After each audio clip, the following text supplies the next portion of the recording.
ত্রয়োদশ জাতীয় সংসদ নির্বাচন পরবর্তী সংবাদ সম্মেলনে নিজেদের অবস্থান ও ভবিষ্যৎ কর্মসূচি তুলে ধরেছে বাংলাদেশের সমাজতান্ত্রিক দল বাসদ ও তাদের জোট গণতান্ত্রিক যুক্তফ্রন্ট।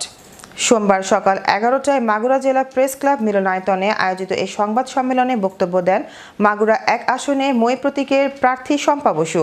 আর উপস্থিত ছিল বিপ্লবী কমিউনিস্ট লীগ মাগুরা জেলা শাখার সাধারণ সম্পাদক শিক্ষাবিদ কাজী নজরুল ইসলাম ফিরোজ সহ নেতাকর্মীরা।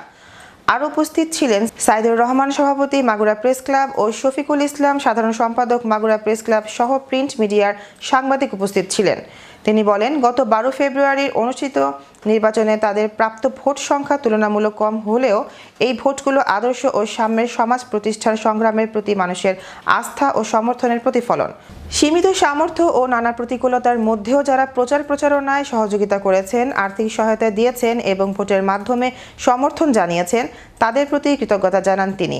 শম্পা বসু বলেন, শোষণমুক্ত বৈষম্যহীন সমাজ গড়ার সংগ্রাম কোনো একদিনের নয়, এটি দীর্ঘমেয়াদী লড়াই।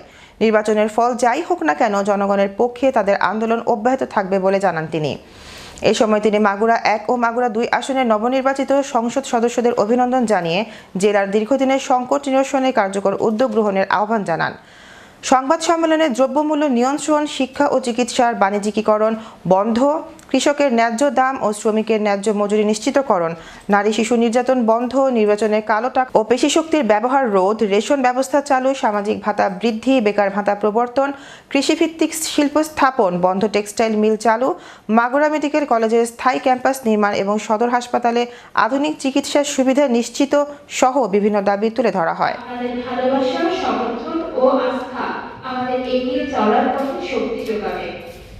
আমরা আবারও প্রতিশ্রুতি দিচ্ছি মানুষের পক্ষে, ন্যায়ের পক্ষে এবং শোষণ কৃতজ্ঞতা জানিয়ে আমরা অবশ্যই 6 মাস পর্যবেক্ষণ করব যে আমাদের যারা নবনির্বাচিত সংসদ সদস্য আছেন তারা আসলে কতখানি উদ্যোগ নিচ্ছেন।